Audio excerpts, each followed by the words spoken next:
From the field to the film room to the war room, we've got you covered every step of the way as the road to the draft starts right now. Hello and welcome to another episode of the Armchair Scouts. I am your host, Shane Haff, and you can follow me on Twitter at ShaneHaffNFL. I'm joined today by my co-host and fellow draft enthusiast, Dibes. Give him a follow on Twitter at Mr. Crockpot. Be sure to check out his podcast, Party on Broad. Dibes, how are you doing today?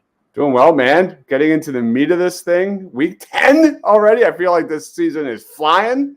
Penn State, can they finally get over the hump? Can James Franklin finally get over the hump against a top team? I think it's really possible.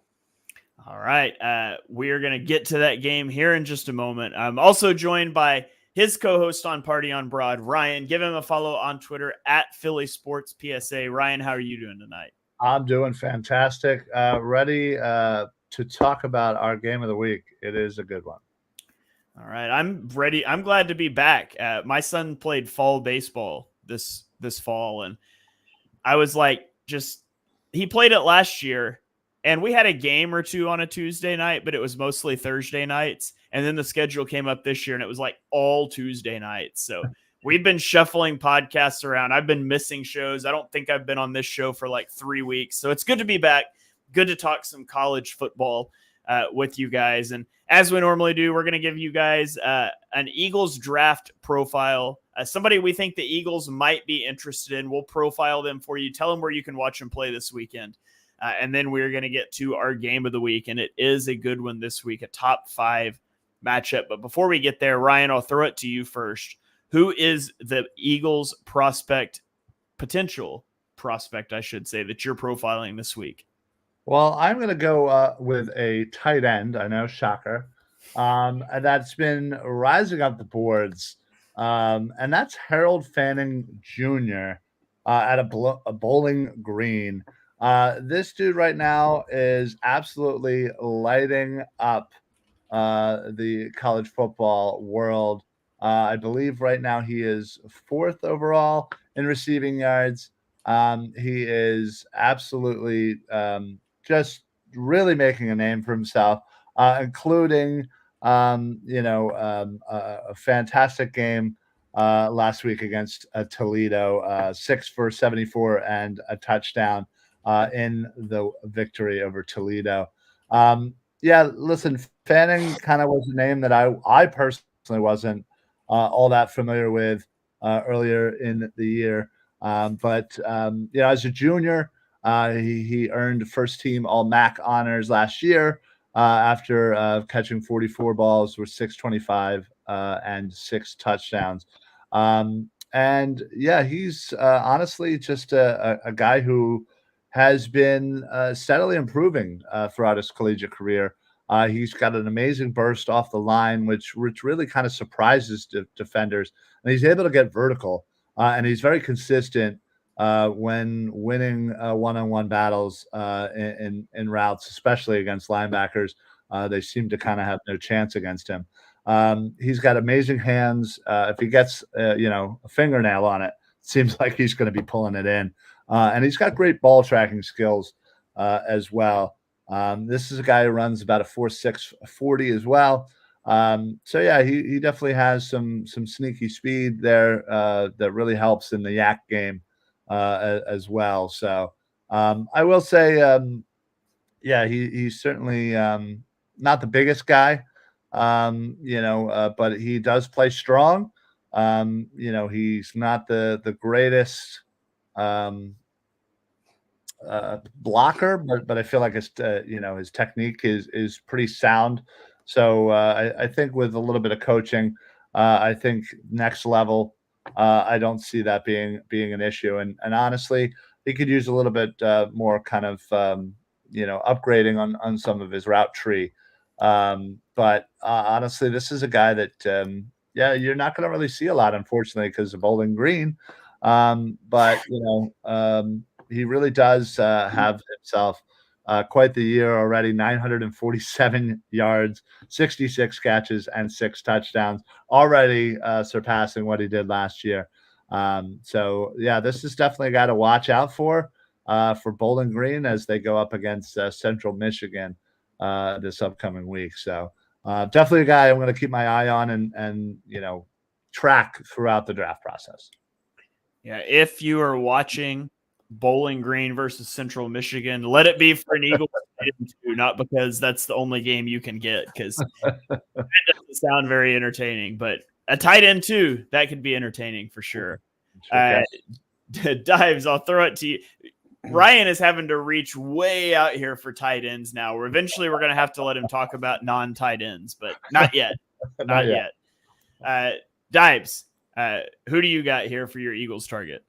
Yeah, this is going to be one of those guys that will have to hope pulls a Quinyon Mitchell or a Jalen Carter-esque drop in the draft, because I think he's going to be a top 10 pick when all said and done. I think that's right. It is. Give me Nick Scorton out of Texas A&M. I want to make sure we hit on all of these top edge rushers, and I'm surprised we haven't touched on them yet. Texas A&M, they're 7-1, 5-0 in the SEC after taking down LSU 38-23 after trailing 17-7 at the half.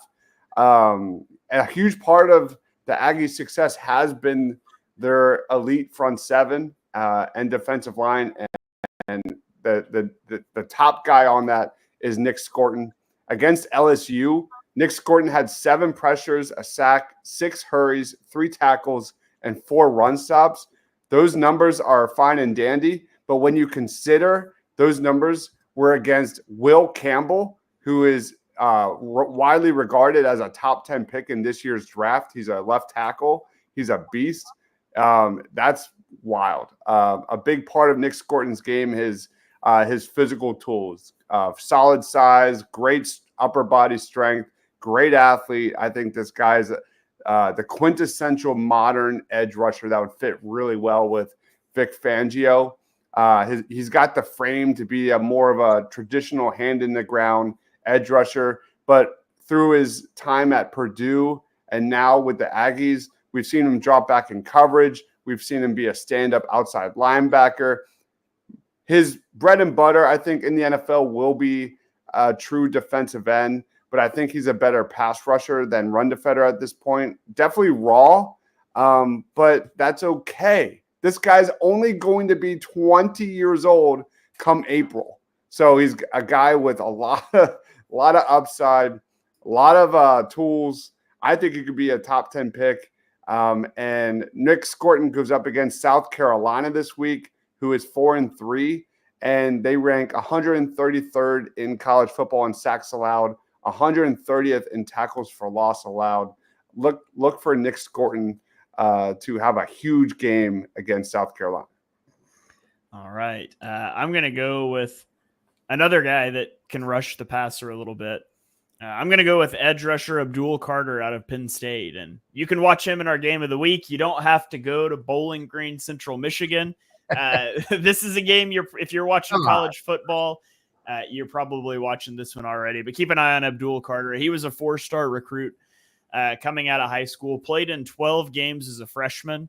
Had 41 tackles, 10 assists, 34 stops. He also had a pass breakup and 18 pressures with 8 sacks. He's 6'3", 260-ish pounds, reportedly ran 4.4, 840. Last year, he had 33 tackles. He had 31 run stops, 3 pass breakups, and an interception. He also had 27 pressures and 4 sacks. That earned him a first-team All-Big Ten selection.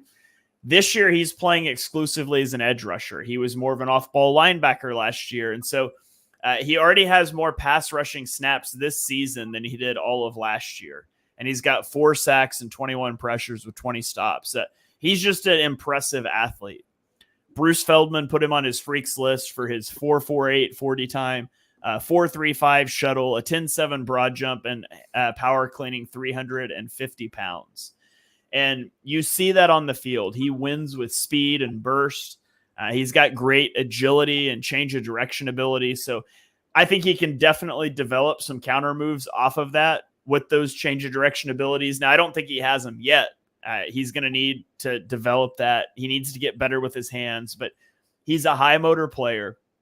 Specifically for the Eagles, he could be a great fit as an edge rusher for them because he's got the athleticism and the coverage skills to be a bonus as a guy dropping into coverage. And, we see the Eagles drop a Josh Sweat or a Nolan Smith into coverage, and they're not real effective doing that. This is what Abdul Carter did for years as an off-ball linebacker. So he'd be a big plus there. He's not great in the run game. His block recognition is a work in progress. He's really slow to recognize pullers and doesn't get into good position to take them on. He plays with a narrow base against the run, which makes him weaker than necessary, and he's already a light player. And so Penn State takes him off the field on rundowns at times. But this is a guy he's going to be a first-round draft pick. He's got all the athletic upside in the world, and he's got some skills as an off-ball linebacker if the edge rusher thing just never develops. So I think he's a guy that if you have a plan for how you're going to develop him, what you want him to be, he could be a really impactful player at the next level. Yeah, his athleticism is Parson-esque. When you see his dip and bend, his suddenness off the line, his athleticism is going to get him in the top 10. I would be shocked if he's not a top 10 pick come April. Yeah. All right, let's kick it over now to our game of the week, which is going to feature Abdul Carter. Number 4, Ohio State, are 3.5-point favorites on the road at number 3, Penn State at noon Saturday on Fox. And so you got the lower ranked team on the road as a road favorite. And there's some extenuating circumstances there. Penn State quarterback Drew Aller was injured last week and is questionable for this weekend. It seems like it's going to be a game day decision for them. So that's why the line is the way it is. If he's unable to go, they're going to have to rely on their backup quarterback, a strong rushing attack led by Katron Allen and Nicholas Singleton. Ryan, talk to me about this game. What are you thinking? Yeah, listen, you absolutely said it. It's gonna completely hinge on Aller and his health. I think if there's even a shot that he can play, he's out there. The Buckeyes right now, though, do have an amazing defense. And not only that, but they are playing amazing at the right time right now. They are, they obviously allowed just 273 yards of offense to Nebraska. But was able to kind of bend a bit and clamp down when needed. Obviously, they're right behind Texas as far as points per game. And Penn State honestly doesn't really have that flashy of an offense and they don't really score that much to begin with. So, and we don't really know much about the backup. His name is Prabula. Am I saying that right? Maybe. I don't know. Listen, obviously he did an admirable job when he was called upon, but the Ohio State defense is just honestly, I think just too good. And if Aller is not in there, I think Ohio State wins this kind of going away. But yeah, I mean, if Aller's in there though, it's kind of a boring offense, but it's methodical. It's run heavy, and they rely on their tight end and kind of slowly move the ball down, and that's the way that they're going to be able to beat the Ohio State Buckeye defense. And to be perfectly honest, this is for any Big Ten fan, this is many people's game of the year every single year in the Big Ten. I absolutely love Buckeyes versus Nittany Lions. So this is going to be a little too close to call, and honestly, it's pretty hinging on Aller. Yeah. Dibes, what do you want to add on to that about this game? Yeah, just touching on Penn State. Obviously, the biggest question is who starts at quarterback. I disagree. The Penn State offense isn't elite, but I don't consider it boring. I think Andy Kotelnicki has definitely opened up that offense quite a bit, and I think the biggest name to watch on that offense, and we've already covered him on the show, I think, Tyler Warren, absolutely amazing. He is the real deal. And if the Eagles are sitting there the back end of round one, he's he's available, you absolutely make that call. He's been Drew Aller's favorite target so far this season. He's got 47 receptions, 559 yards. That's 25 more receptions and 209 more yards than the team's second lead receiver in Harrison Wallace. This guy's explosive. He can be anywhere on the football field. He's thrown a touchdown pass this season. Just a great athlete. He's not a refined like a Brock Bowers, but he's a similar level of presence. Just an unbelievable mismatch weapon. And yeah, so there's that. Then you talked about Katron Allen and Nicholas Singleton, who are arguably the top running back duos in college football. And then you touched on it, Ryan. Like, this Ohio State rush defense is unbelievable. And they're arguably, if not the best defense overall in college football. However, the offense has been really struggling. I mean, you start with, Will Howard. He's more of a game manager. I'm not drinking the Kool-Aid on this guy. But you look at, their big name running backs in Quinshon Judkins. He's arguably the most complete back in the nation, right there, right up there with Ashton Genty, a guy that can pick up tough yards, break free in the open field. But against Oregon and Nebraska in recent weeks, he's only had 52 total yards on 20 carries. He's only got 2 broken tackles in that span. So it's going to be really interesting to watch which ground game truly separates themselves. And I think the biggest difference maker in this one is obviously Jeremiah Smith, who is a unbelievable true freshman. He's the next great one for Ohio State. We talked about Emeka Ibuka and Harrison. Marvin Harrison Jr. and guys like that. He's the next one. He's 6'3", like 215 pounds.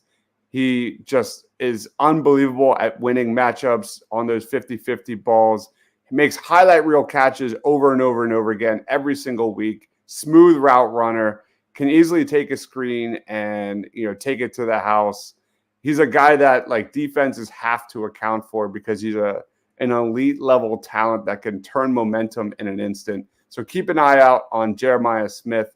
That's a really good one. And I think that's about it. Caleb Downs. Hold on. Caleb Downs. He's a safety, arguably the best safety in college football, right above Malachi Starks. If you haven't heard of Caleb Downs, you will on Saturday at noon. Yeah, I will say I know you are hating on Will Howard and have been consistently. I'll give you that. But he grew up a Penn State fan. And interesting. I didn't know that. Was very hurt when Penn State never even offered him anything. Not only when he originally went to Kansas State, but in the transfer portal as well. So there's a bit of bad blood, revenge on the mind of Will Howard to prove the Penn State Nittany Lions made a mistake for never choosing him. So I'm just saying, extra motivation is always a great thing. So if Will Howard all of a sudden balls out, we'll know why.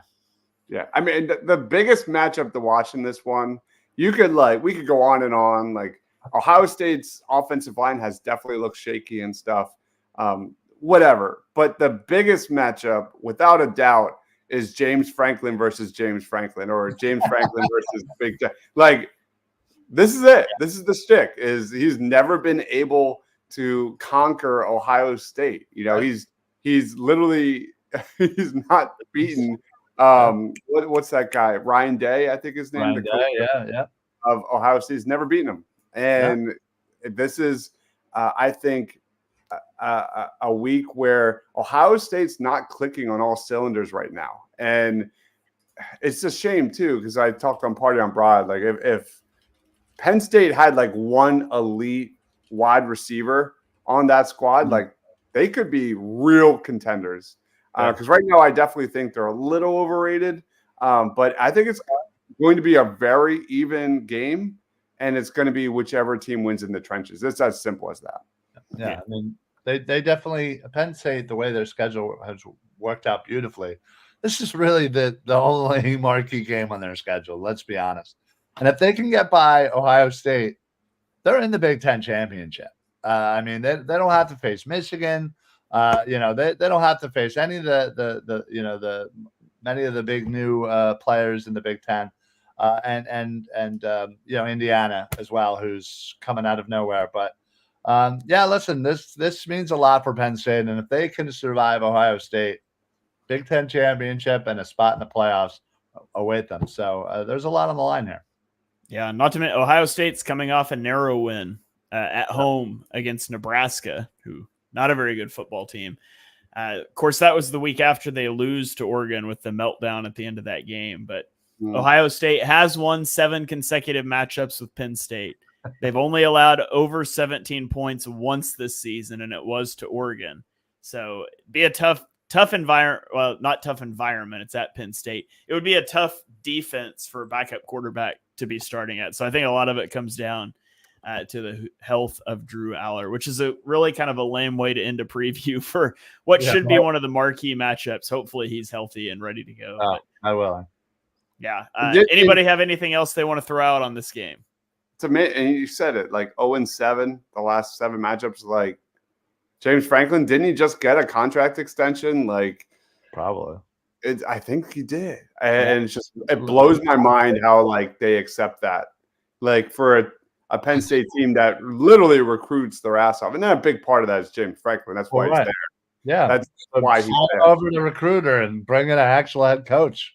Like you got to get it done. Like your opportunity is. This is the opportunity right now. You've never been ranked higher in the James Franklin era. You need to get this win if you are a Nittany Lion fan. This is it. This is your Super Bowl. You have to win it. I have so many friends that are Penn State fans, and I feel like I'm more triggered about that than they are. And I don't give a shit about Penn State. I don't care. They're numb to Michigan beating them all the time. They're numb to Ohio State beating them all the time. Like, it's not the same thing it did, it meant 20, 30 years ago. Yeah. All right. Well, that's going to about wrap it up for this episode of the Armchair Scouts. If you guys enjoy this show, be sure to hit that subscribe button so you get every show on the Eagles Pinpool Network feed. We've got 8 full-length shows a week. We've got every weekday morning, Phil has a check down episode, 5 or 10 minutes to get you caught up with what's going on in Eagles land. So you can get all of that. It's all totally free. More Eagles content than you could consume in a week, unless you're like a long haul trucker, I guess. But go smash that subscribe button, download these episodes, listen to them all, and we'll love you for it even more. You can check us out on Twitter. I'm at Shane Half NFL. Dibes is at Mr. Crockpot. Ryan is at Philly Sports PSA. And we will catch you guys next week for another episode of the Armchair Scouts.